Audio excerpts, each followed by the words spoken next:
Welcome to Tracks for the Journey in this very special episode with Dr. Chris Hanson.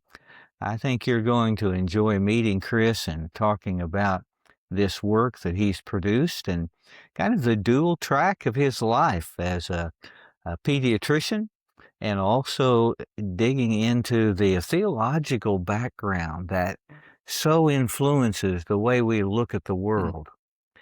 So, Chris, thank you for joining me today. Thank you for having me, Larry. I'm really excited to be here and really good for us to talk today. I'm going to enjoy it. We were talking earlier about you getting an early run in today, so you ought to be all refreshed and invigorated for It the was a good interview start to the today. day. Yes. For the folks who haven't contacted you through a book or a website, uh, let me ask you to just share a bit of your background, your spiritual and professional journey, and how it impacted this work that you've got. Yeah, sure. Thanks. So I'm a pediatrician. I live here in Memphis, Tennessee, and pretty much lived here most all of my life. I started practice in 1997, so we're getting close to 30 years of practice. And Wow. uh, Yeah, that's an amazing career then. I really enjoy what I do. I really enjoy interacting with parents and with kids, and just every work day is really invigorating. Yeah. From a religious spiritual standpoint, I kind of grew up in a conservative fundamentalist kind of tradition, and I guess as one does, a couple times through my life, I've had big times that I ask big questions. One of those for me was kind of in the early 2000s. And then another one came about 8 years ago, and it's then that I really started asking big questions about God Okay. and started to realize that there were ways of looking at God that were maybe different than all of the ways I had seen God so far up to that point in my life.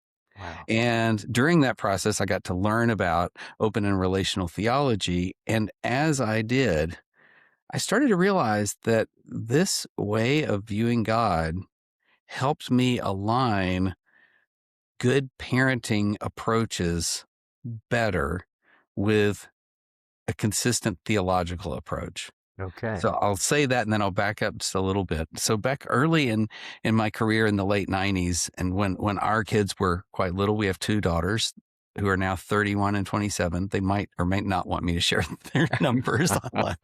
They wouldn't mind at all. When they were young, the church we were attending decided to have a parenting seminar weekend. Right. Yes. And Okay. Very and good. then Trying to meet the needs of the people. they were trying to do that. And I saw some of the literature that came out that was kind of promoting that weekend and so forth. And I realized, wow, this approach from a Christian parenting advice standpoint really doesn't align with really what pediatrics and child psychology was telling us were the best practices for parenting. So there was a little bit of a conflict there, and through much of my career, I just realized that was kind of a dichotomy. It was kind of just kind of lived with that those two things not necessarily matching up. Then Okay. kind of fast forward to when I mentioned I kind of learned more about open and relational theology and started learning about that idea of seeing God as responsive to us and guiding us. And I realized, wow, this way of looking at God does align with a good parenting approach. And I thought there was some work to be done there. So that led to me meeting Tom Ord and eventually contacting him and joining his doctoral program. And from day one, the plan was to work on this idea of God as a loving parent and God as love, and thinking of ways that our parenting experience affects our view of God, and vice versa, how our view of God affects our parenting experience. Okay. Wow. So that's what led to my interest in the area, and then eventually to the book project that Yeah. that we're talking about. That is an amazing story and a paradigm shifting Mm-hmm. view to connect these two things. I want to go back just to connect. I think my listenership might be especially interested in the what we might call that deconstruction process that Sure. you mentioned of how you began to ask those big questions and wrestle with them. Could you tell a little bit more about that? Yeah, I'll refer more to the more recent one, maybe a little over Yes, 8 years yes. ago. But we, Linda and I, faced the point in life where your youngest moves off to college, and we moved physically in our city, and it took us kind of far away from our previous church community, and we took that as an opportunity to say, hey, let's just kind of explore a lot of the areas of the groups of faith that are meeting around our new area of town, which Right. is actually in downtown Memphis. Okay. And so we spent a summer doing that, and it led us to our current congregation, which interestingly was really a place where asking questions is very much encouraged. And so I started asking questions. And at that time, this was probably 2018, maybe early 2019. And our congregation was having different lecturers come in. There was a little lecture series that we called the Rabbit Hole Lectures at the time. Sure. And they invited a guy named Pete Enns in, and the title kind of said, I think based on one of his books, it said how to read the Bible for what it's actually worth. I think I may be paraphrasing that slightly, but anyway, so I didn't know anything about Pete, but we showed up to listen. And I thought I was going to hear somebody that was going to talk about like some program of reading the Bible through in a year or something like that. Hmm. And I found a very different person and a very different topic than I was expecting. So that experience really started to open my eyes to kind of a world of podcasts and books and I ideas see. that Okay. that kind of led to a lot of that deconstruction, but then thankfully a lot of kind of rebuilding and reconstruction, or as Richard Rohr would say, that reorder that kind of follows. So Exactly. then, as you know, shortly after that, the pandemic came and the world shut down, and we all needed something to do. So that gave me a lot to read and listen to and hear and think about through all of that time. I think that is an amazing story, and I really appreciate you talking about the fact that you were able to reorder and reconstruct. And I think that this can really be a vital thing to Mhm. say to folks who are listening, who are going through a great sense of struggle, and they're searching, finding. I think today there seems to be a very powerful community that is offering some ways that puts faith together with the modern world and personal growth that are completely, well, I'm going to say completely, largely different than past answers were given.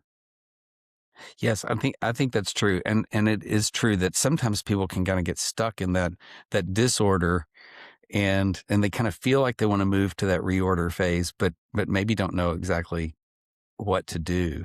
And I think you're right. I think a lot of it has to do with community, and I think a lot of it has to do with finding some of those communities, whether it's local or now so much online, or with folks like yourself, and other ways that we can interact with, whether it's through podcast communities or whether it's through Substack communities, or as you know, a lot of times those communities now lead to different conferences and get-togethers where we can actually be together face to face and share ideas, and that's really helpful for me. Okay. And you were able to find a local congregation that I think must facilitate and help and be that It's kind of true. environment. I can identify with that here in Lubbock as a part of Second Baptist Church, who has been a pace setter church for a long time Mm, about social issues and now inclusive issues. And yes. one of the mantras we operate is just what you said. There's a freedom to ask questions Hmm. and a freedom to discuss these things without just getting pat answers easily given. Right. And some, it's our life circumstance, whether it's relationships that we've run into or hardships that we've run into, those kind of things that sometimes push those questions too, and make us realize that maybe some of the, as you say, pat answers we've been given before don't necessarily hold up in those tough moments. Exactly. And some of the big things that we have to do, like parenting, Hmm. we need some answers. My wife and I have 4 children who are all Uh-huh. grown now and 8 grandchildren. Oh, So wow. we have a sense of what's going on even today about parenting. So I want to open or hold up the book for folks to see, and we'll put it in the show notes, of course. But you've really done a powerful work, Chris, that, as I said, brings these two things together in ways that many people haven't thought about. Um, I kind of pulled out what I thought might be more or less the thesis of the book, in Okay. which you say, I will argue that open and relational theology principles create a view of God as a loving, nurturant parent and are consistent with a nurturant parenting model. Hmm. So the connection of that theology to what goes on in the home or in the car Yes. or at school or whatever it may be is a powerful one. Um, was this thesis a challenge for you to develop, or had it been circulating? Tell us how you got to that I very think it powerful central idea. I think certainly it had been circulating, and because when I started working with Tom Ord, because he knew where we wanted to go, I think he started throwing some resources my direction just to kind of see, I think to kind of see what would hit and what Yeah. would stick to the wall, so to speak. As for our And listeners, Tom Ord being a fantastic theologian and writer and leader in what we call open and relational theology. So just to interrupt, I'm sorry. yes, Go no, ahead. thank you for that context. That's helpful.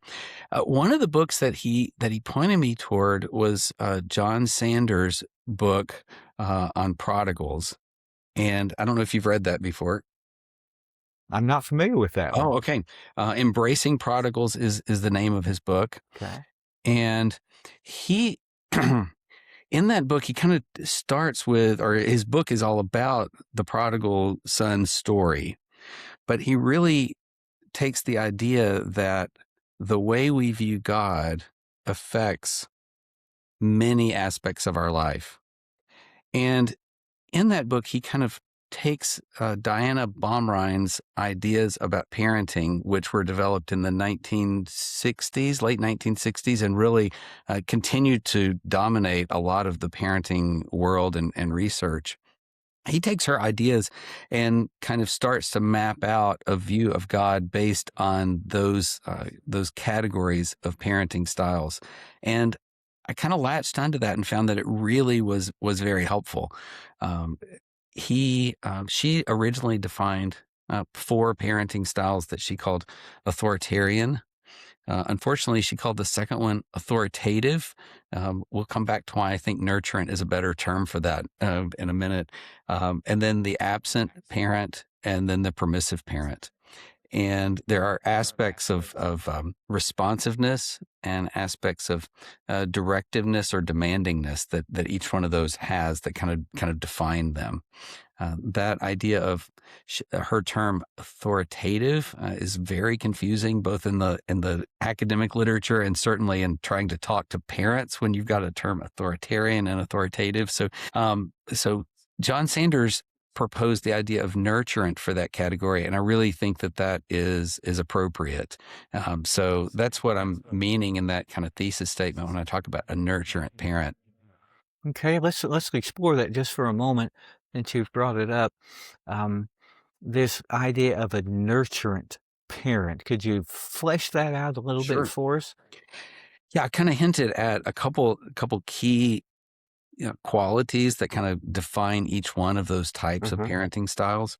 So one has to do with responsiveness. So when we talk about responsiveness, really there's maybe 2 aspects, and I think this applies to parents and nurturant parents, and it applies to God as well.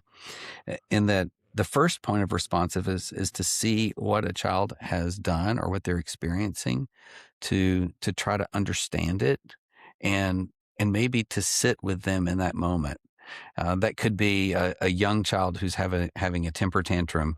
And the goal of the parent may be really to say, okay, why did this happen?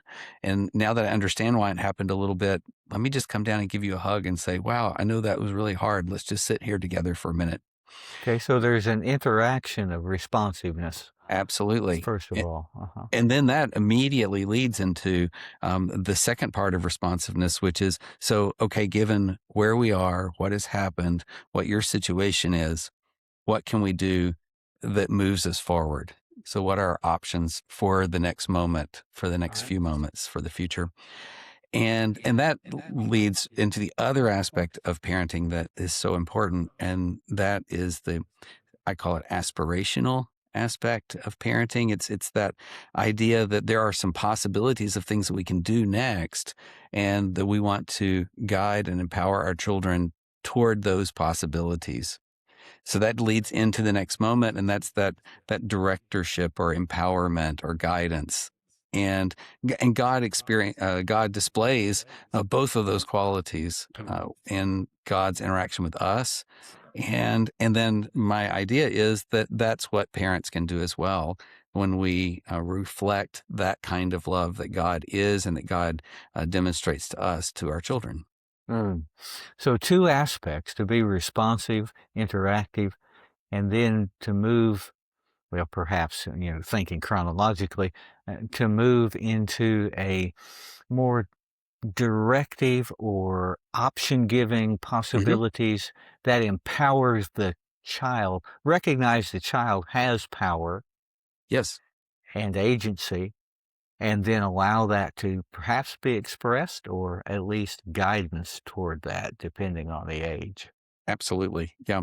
You talked about the word power, and I think that's really an interesting one. There was a philosopher, Bernard Loomer, and also about the 1960s, who wrote a pretty key essay on two conceptions of power. That was the title of his essay. And he talked about the more traditional view of power, which is linear power, the idea that for me to experience power, I need to have power over somebody else.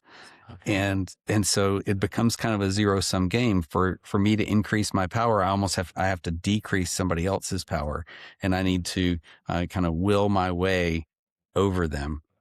And then in contrast to that, he proposed a different model, which is relational power, which says that the goal is actually building the relationship. And it's, if I'm in a position of perhaps power or ability to do something that maybe you need to learn to do, then I want to empower you to do it, which Mhm. doesn't diminish my ability to do it at all, but it increases our net power. And then as a side effect, or maybe as the key effect, that increases the relationship between us.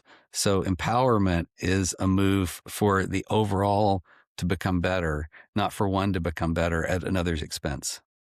Wow, what an insight.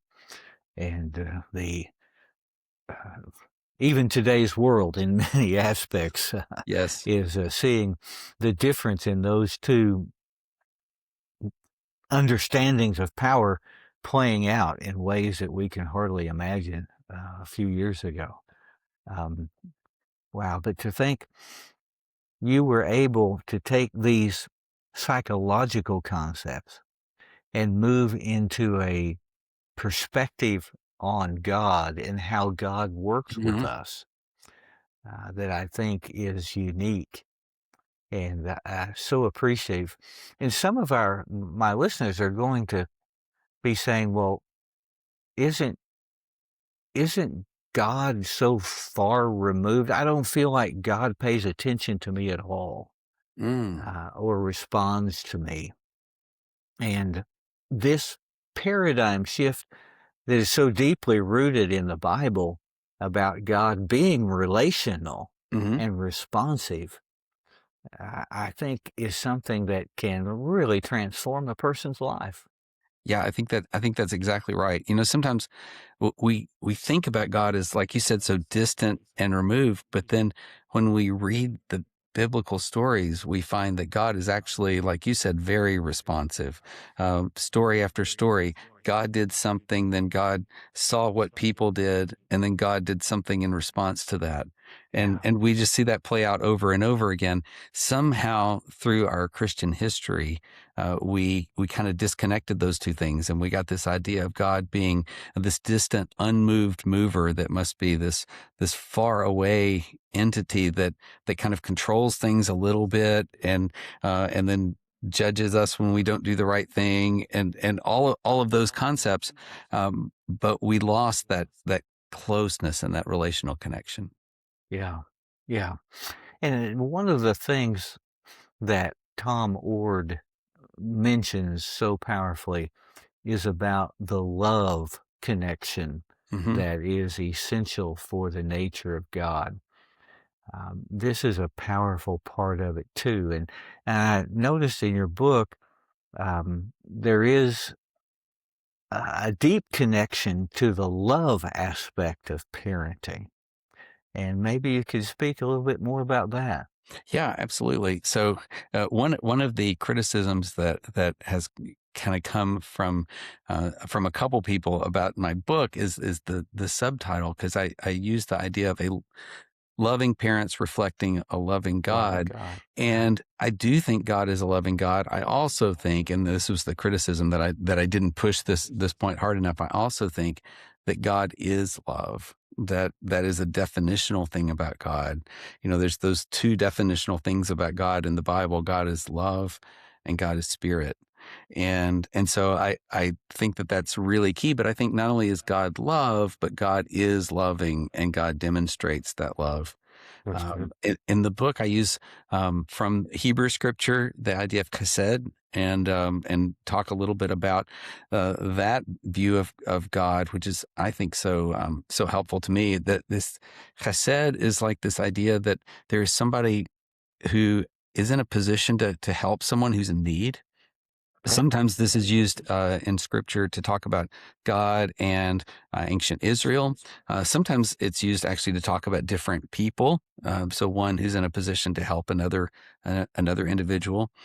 And so it involves several aspects. First, recognizing that the person in need is actually in need.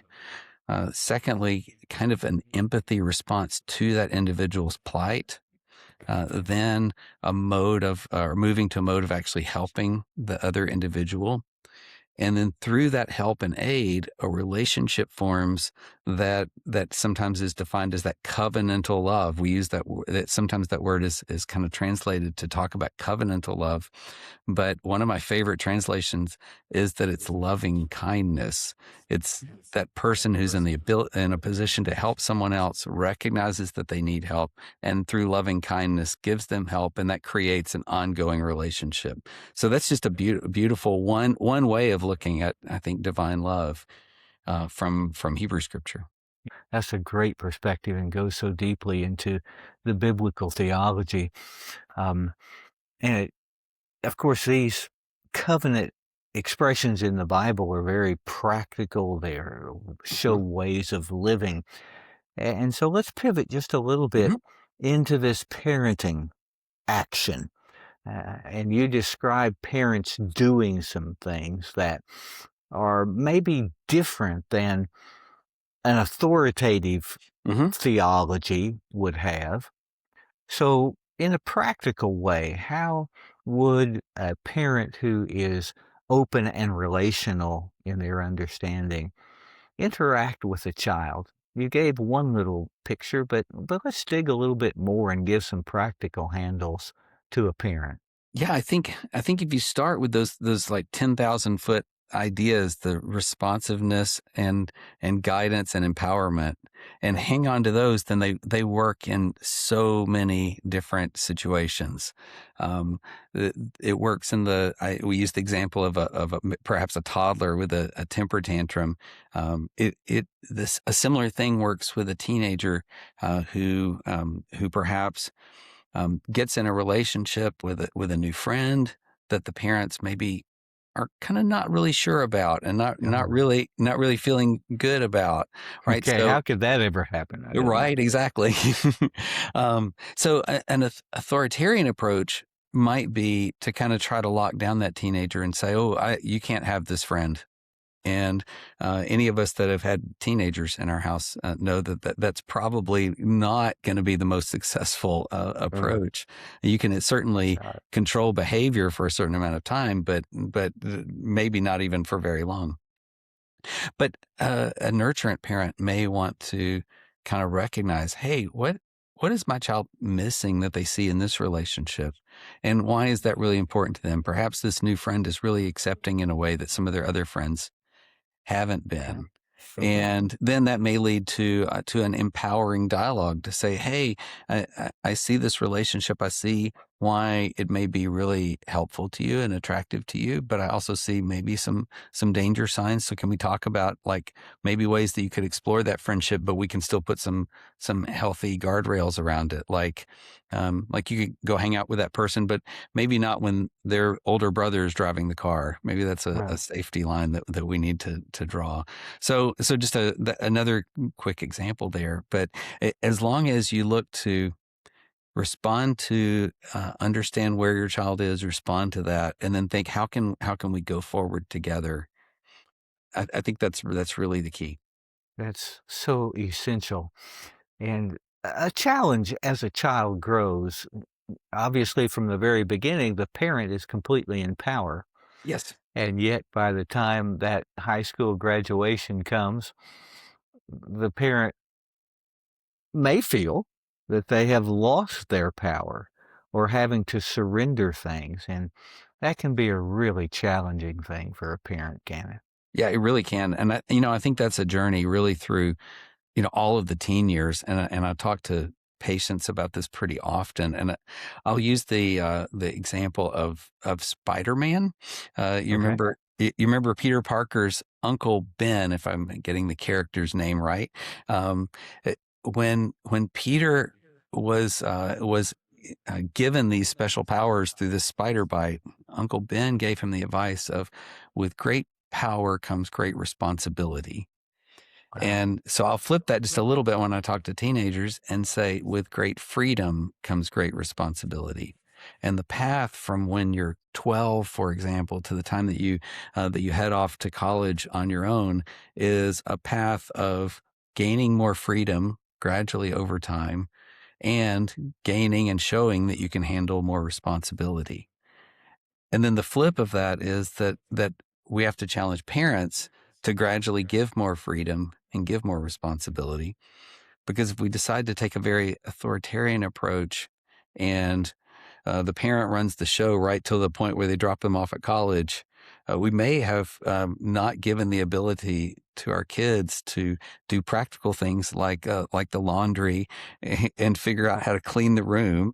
But we may have also not given them the ability to think through, how am I going to make decisions? How am I going to decide how to prioritize my schedule? When am I going to study? When am I going to have fun? All of those things that we want our kids to do well when they become young adults. It's a gradual process of giving that freedom and giving that responsibility. It's such a balance and a difficult, challenging thing for those parents. So this framework of responsiveness and determination, the two main factors that you talked about earlier, is a dynamic thing, isn't it? It's a very personal thing. Yes. And a parent may pick up a good book like yours and find the ideas, and yet they're going to change in context with that individual child and a teenager. Absolutely. Yeah.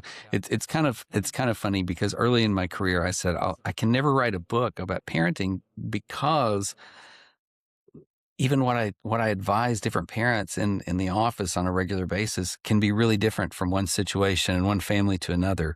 So some parenting books will kind of take the approach of, well, you should do this, and there's a recipe or a formula, and I have to avoid that, and that's why I like this idea of some general concepts that can apply to specific situations, and it does take, as you were hinting at, discernment and wisdom on the part of the parent to think, how am I going to apply these things in this particular circumstance?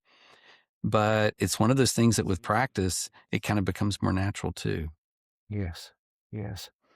So you spoke about your practice of being a pediatrician right now here in 2026. Mm-hmm. Um, what are you seeing in a that presents itself sort of over and over as some of the real and difficult challenges that parents are facing right now? Yeah. I think some of them are, kind of the universal ones that don't change over time.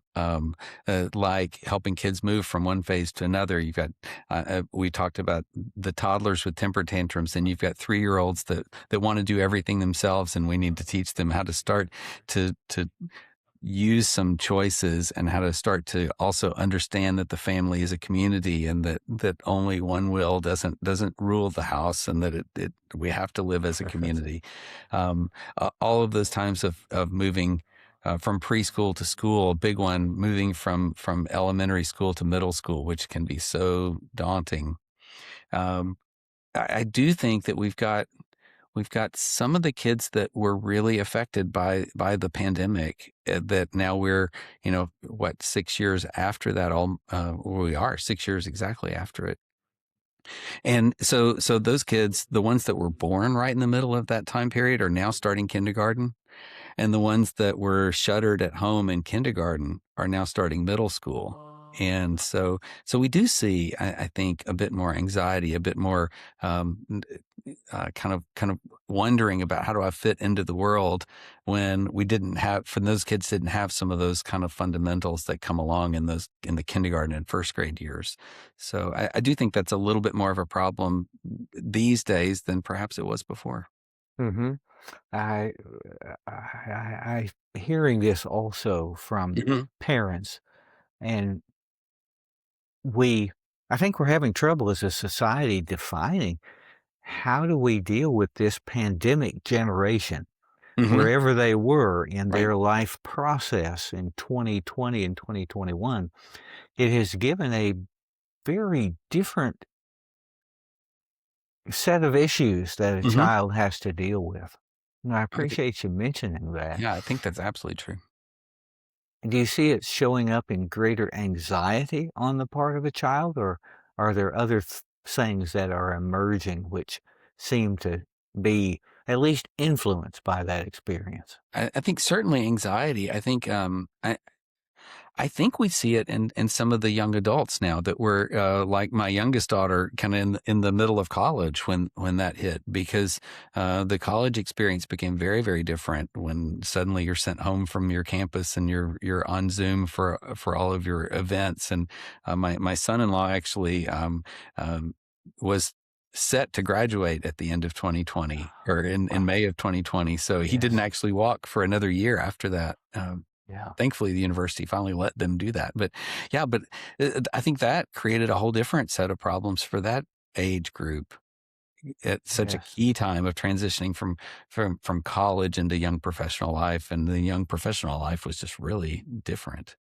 Let me springboard a little bit off what you just said for listeners in my group who are now the parents of adult children. Mhm. Uh, how can we apply this model Mhm. when we're dealing with that young adult or who is wrestling with getting a life started or struggling even with career and relational ideas?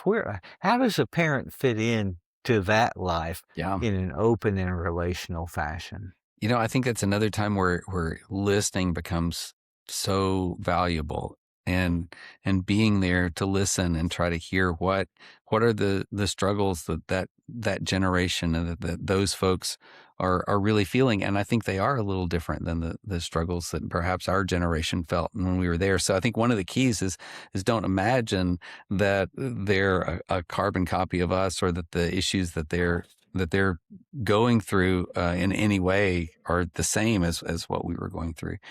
Well, Then obviously we need to let them move into their own decisions, their own path, but then offer support and guidance. I've got an upcoming perhaps challenge in that regard, in that our youngest daughter and her husband need to do a little bit of a bathroom remodel, and they're asking for my help, but I need to I need to balance. What is I don't want to be overbearing. I don't want to do it all. But on the other hand, I want to make sure that I'm there to support and give them skills and things that maybe we've done in similar remodels ourselves. So sometimes it's just that practical of just being there to help and support, but not being that overbearing parent of adult children. We need to let them have that freedom. Yeah. So let's probe into that just for a little bit to say, how does a parent do that when the child is going off into poor or dysfunctional or threatening things that a parent with a lot more experience can see down the road might be a big problem? How do we apply this kind of gentleness and responsiveness to that situation? Yeah. Yeah. That's a really good question. I think as we have opportunity to speak with wisdom and experience, then I think we can. However, that can't come as an authoritarian, because I've done this, I know what you need to do. It needs to be responsive. And the really tough part is our kids are going to fail, and they're going to get into a situation that causes suffering. They're going to have a physical problem that causes suffering. They're going to lose a job. They're going to have a medical emergency. All of these things, and I think if we are able to sit with them in that moment, then that's really valuable toward building those relationships as they go.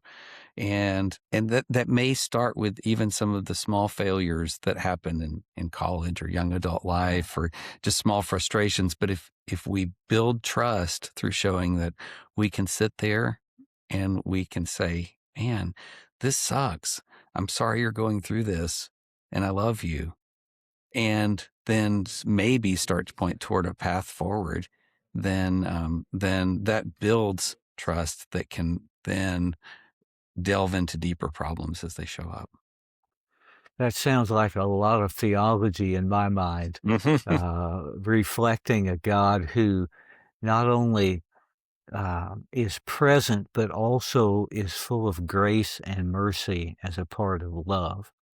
And I know Tom Ord uses the phrase non-coercive love as a vital part of his expression. And I think that is a unique phrase that has a lot to say to parents in a non-coercive love. Yeah, that's one of the big kind of differences between an authoritarian parent and a nurturant parent, is that idea of coercion versus persuasion. Unfortunately, because we're parents, sometimes we have to coerce. If your 4-year-old is headed out to the busy street and is about to get run over by a bus, you have to step in. You have that responsibility even to step in and physically restrain them so they don't fall into the street and get run over by the bus. And it's interesting. I think it was John Cobb that said this: when we have to use that kind of coercive love, it is with sadness that's necessary, but it still is. And I think that's kind of an interesting idea, that there's this necessary sadness that we have when we have to step into that, because we would like to always be able to be that non-coercive guidance effect in our children's lives. But sometimes we do have that responsibility to protect them, either physically or from some other threat or danger that may be coming their way. Yes, yes. Um, And it's that balance, of course, that we're talking about all Hmm. along this, that we see throughout Scripture, the way God works in myriad different ways to express love, and parents are in that same responsibility. What Yes, a challenge for us. And we're not even divine. We just have to muddle through on that's our right. own. Well, Chris, I've really pestered you with a lot of questions. What would you want to say that we haven't covered, Mhm. first of all, and then maybe a thought to leave these parents who have dialed in today thinking about their role. Um, where would you like to go to Y- Yeah, to help us understand? that's good. I think, you know, we didn't talk a lot about it, and I'm actually almost glad because I don't want to dwell too much on the oh, what's not good out there. But you know, I hinted at it when I talked about the parenting seminar that our church held back in the '90s. There are quite a few, and have been quite a few parenting resources that have been kind of pushed out in the Christian world that presents a parenting approach that's based on an authoritarian view of God. All right. And it says that we have some of those authors will say even that parents are ambassadors of God's authority to their children, and that their role as parents is to teach their children to submit to authority, so they will someday submit to God. And Wow. Okay. and that's kind of a scary approach in my mind. It doesn't align with with what pediatrics and what child psychiatry says are the best practices in parenting. And I think it's a misunderstanding of the theology. So that's what I'm hoping to give people the ability to say, there's a different way to look at God that does align with those healthy parenting practices. And we naturally think about God in the, at least in the Judeo-Christian world, as a parent. And Jesus so famously referred to God as Abba, which is such a close parenting name, close fatherly name. But if we're going to think of God as a parent, then we need to think of God as that nurturant, loving parent. Wow. And a word of warning about these voices that come from a very different perspective. Hmm.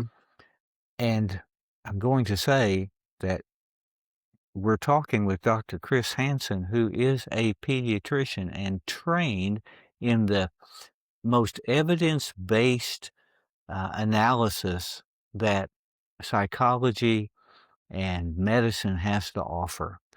Uh, and that brings a perspective that says we can link the very Hmm. best of science with the very best of theology. Yes. And many of those voices that you spoke about that are dangerous don't have that kind of connection to the very best of evidence-based Mm, psychology.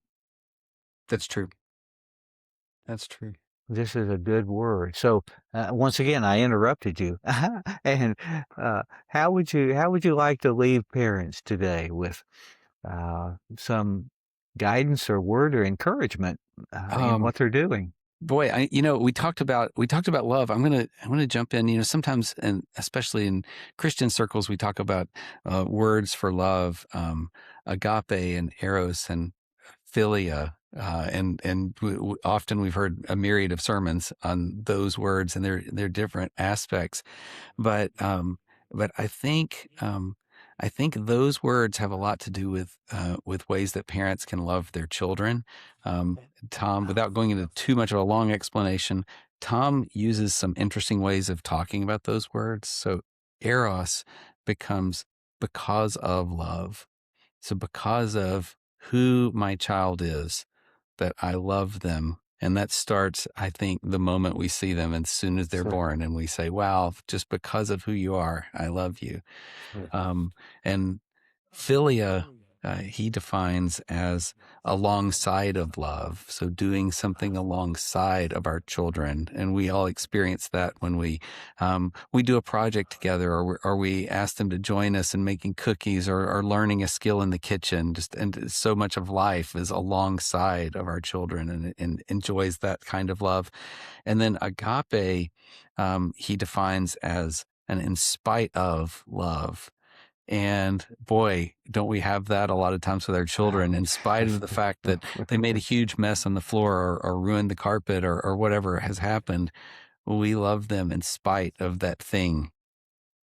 And I think that those three words just relate so beautifully to parenting. And if we can just think about them as we walk through lives with our children, I think they're helpful. What a great way to land this plane that we've been on. So exciting to hear a very practical message that you have presented and grounded in the very best of human science and the very Mm. best of theology. So once again, I'm going to say Open and Relational Parenting is a book that is really important for our world today.